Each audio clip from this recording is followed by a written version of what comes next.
Welcome, friends, foes, and freaks, to the new Esoteric Warrior podcast.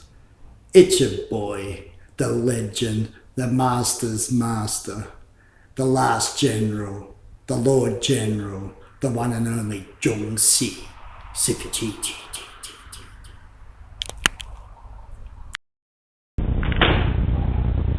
You have to do that again. I get you in a minute. Hello and welcome everyone. I'm Siffy G and this is the new Esoteric Warrior podcast, episode 1. Today's topic is quite controversial to some in the traditional Chinese martial arts society or community. But I've had a lot of people reach out to me and ask me some questions on the combat sport of Kung Fu. So the topic is today, does traditional Kung Fu work in combat sport?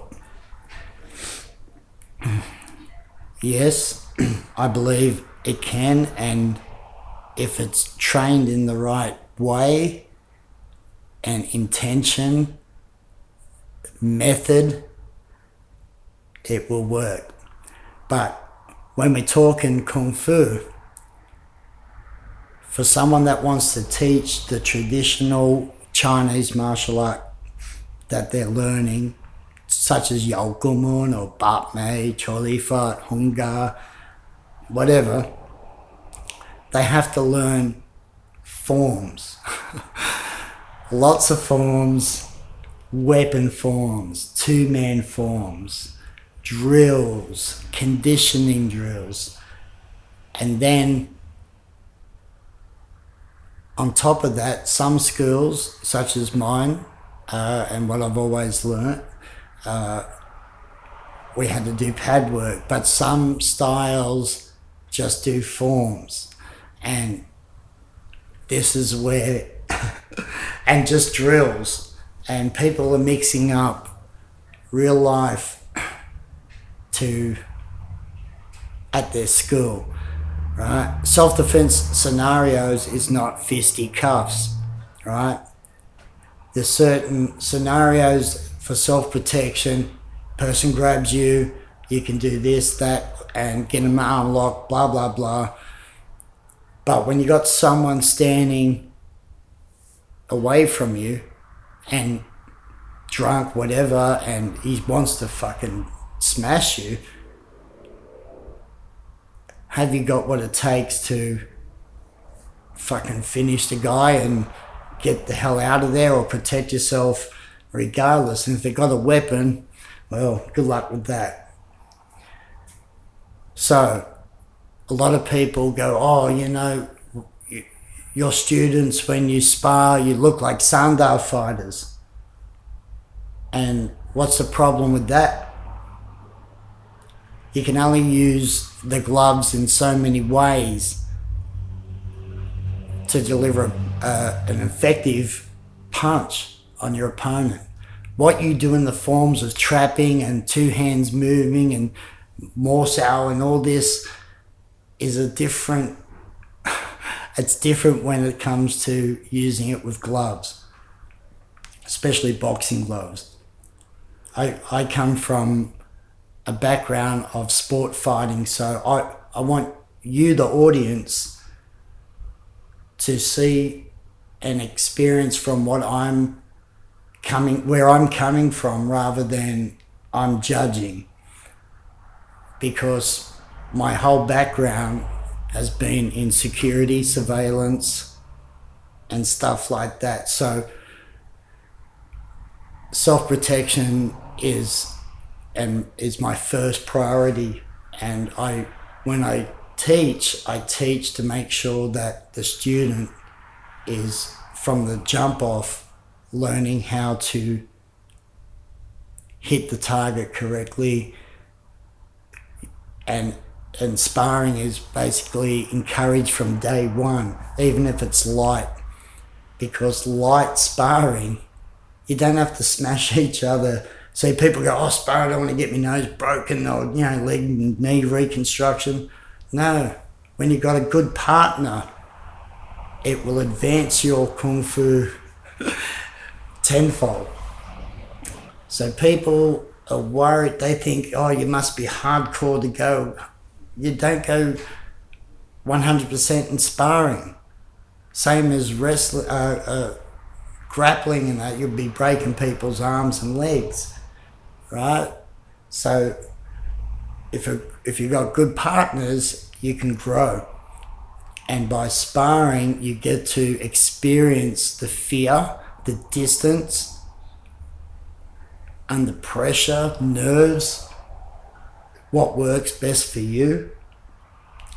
And that also, you don't have to have gloves on to do light sparring, but you can, if you're working on, just say, striking into grappling, striking into takedowns or into throws, kicking into punching range, just working every range and try to find within the sets that you're learning how you would apply. And if you're not drilling those basics, then forget about it, right? If you go, oh, well, this is a throw and you're not doing any throwing in class, you're crazy, right? You got ground sets in arts like the ESOTERIC, and I know other arts have grappling on the floor like the dog boxing, and Southern Praying Mantis, Chalgar have their dragon leg set. Then we're not doing this for fun. You should be searching, okay, well, I'm not a grappler, I'm a Kung Fu guy. If you've got no experience on the ground or any type of judo, you should be looking into, okay, what resembles that, and then seek out a teacher that can teach you that, and then you work on it and get better at it. You can't just do Kung Fu and go, this is a set for ground fighting, but you don't do any. I mean, that's just ridiculous. And there's a lot of teachers believe in Kung Fu that you should never even get to the ground. Again, that's a fucking stupid way of thinking and probably gets most teachers killed. You know what I mean? So, in Kung Fu, a lot of the times trained on stances and stepping patterns, and that is great to a degree, but then you gotta be doing that as a warm-up. And so much time, we used to do horse dance half an hour, but we did 4-hour classes, right?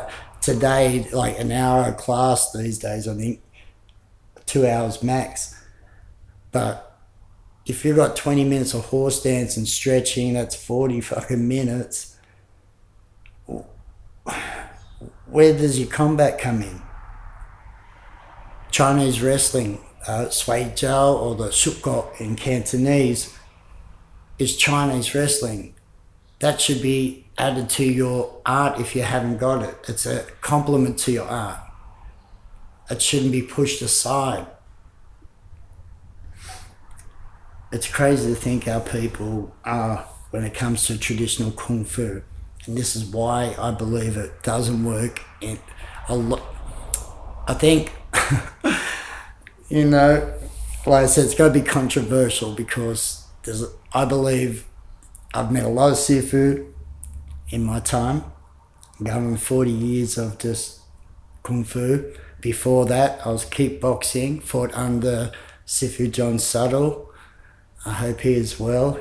He is an awesome, awesome kicker. Oh my God, unbelievable.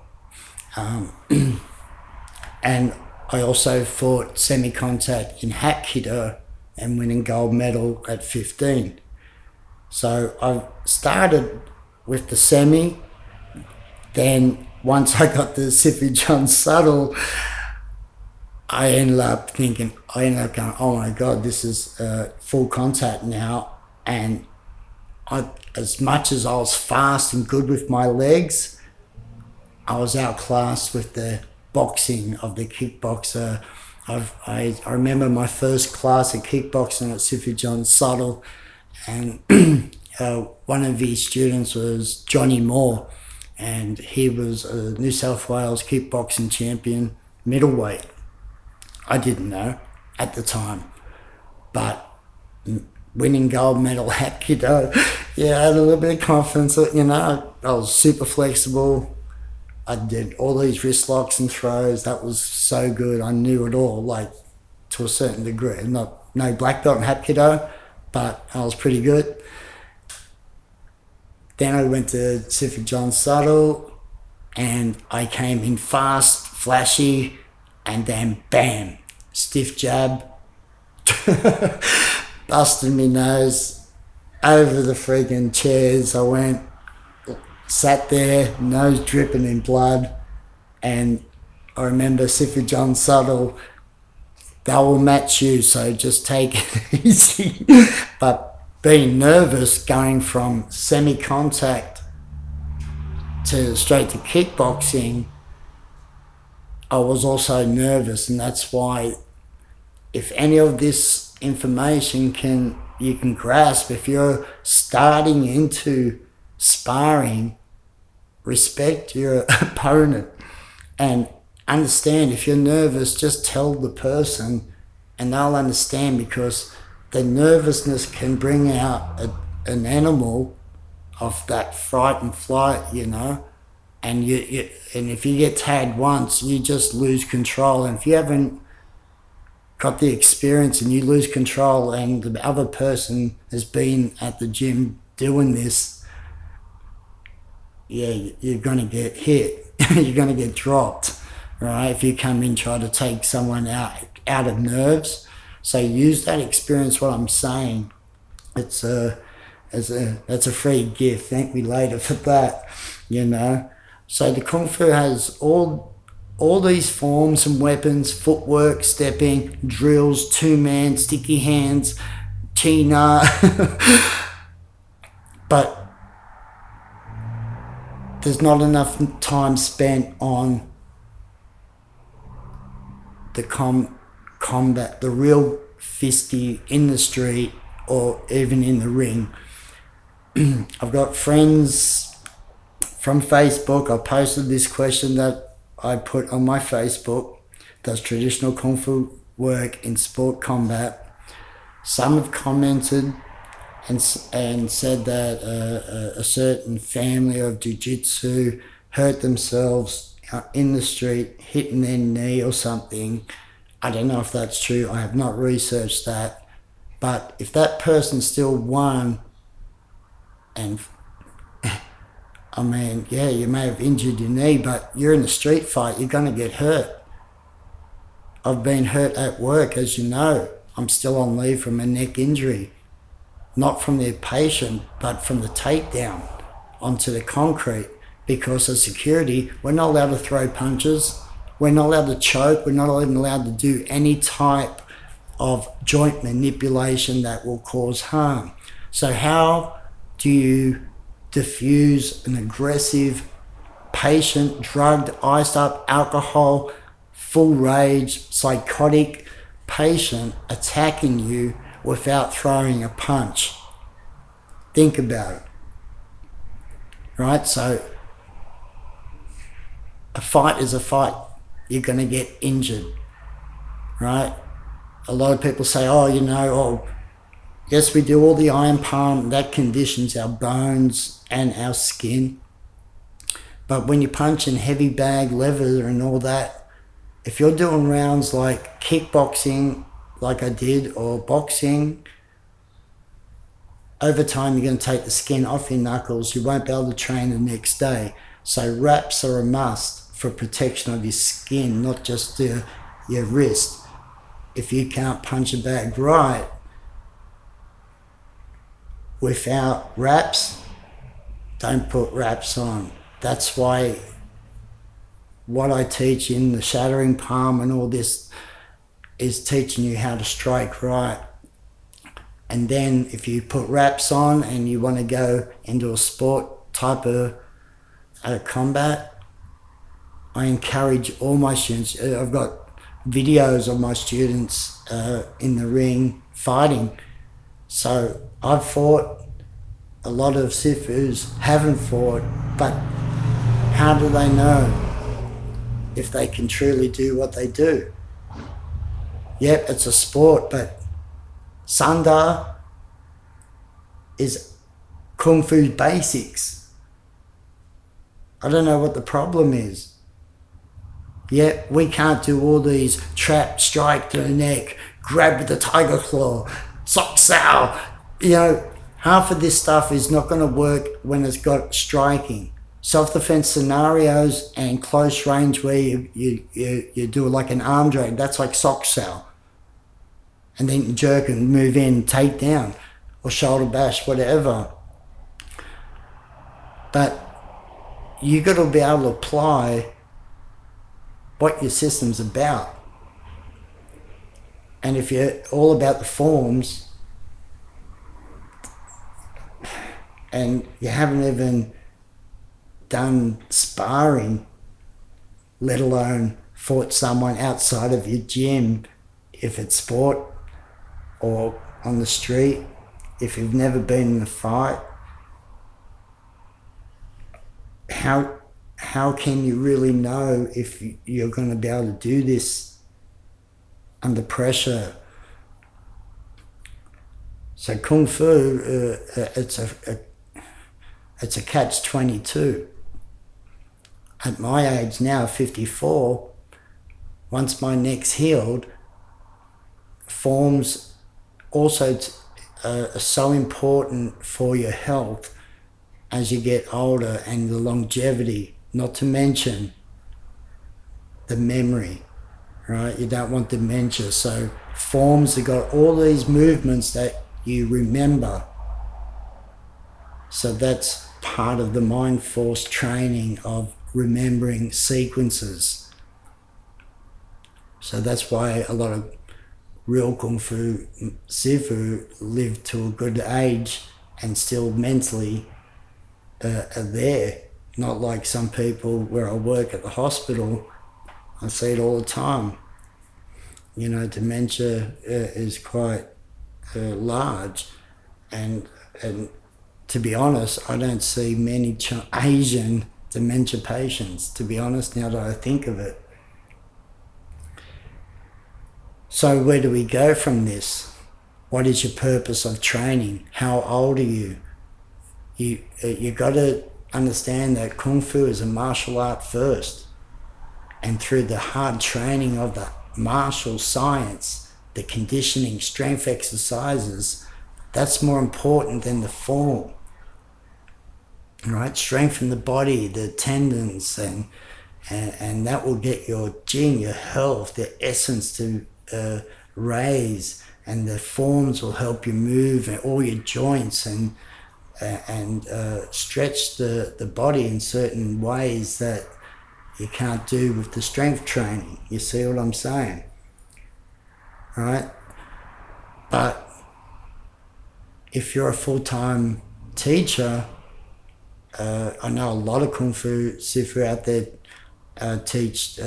have sparring in their classes, and that I praise you guys, you know, because you got to keep shit fucking real, right? You got to at least know what you're doing. The forms are fun and but you know, imagine going through the whole system and you haven't had real experience in it, and then you get called out by a basic beginner of 6 months or something. Hey, and I'm not knocking 6 months, because you can get some killers in 6 months. 6 months to get someone, a person from no experience to 6 months in kickboxing will flog a Sifu.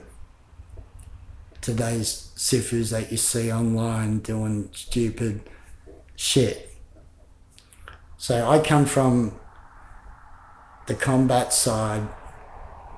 I believe that the sport fighting will enhance your understanding of your Kung Fu system and how to apply it better. distance, timing, footwork, body evasiveness. That doesn't teach you fucking in forms, guys, girls. Right? So all the drills and doing the self-protection, guy grabs you here, chop the neck, break the arm, claw, whatever. That's one part of the game. Self-protection is close range, where the guy's in your striking range already. You've got an upper hand.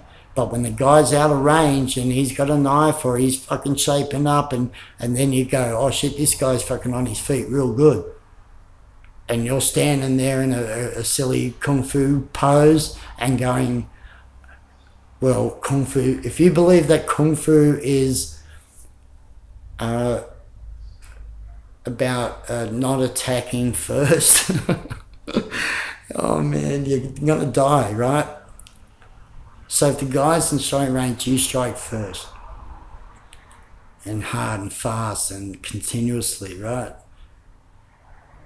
That's real life. If that guy's moving around and you're not prepared and you've got no footwork and you've never sparred before, man, you're in for a world of hurt. So I'm hoping that this podcast changes people's concepts on, yep, you got all these killer moves in Kung Fu, absolutely. Especially, yeah, they do. But they only use in a certain scenario, and people are mixing up self-defense scenarios with people that are fighters that are out of range of what you're doing. They're not grabbing you by the lapel or the hair that you're doing this grab and you're going to do this to them. And when the guy's got fast hands and a lot of fast fucking people out there, a lot of people that love to fight, they got the grow of bare knuckle boxing. You just got to watch how brutal it is. Are you prepared? With crime is rising, home invasions. Are you prepared?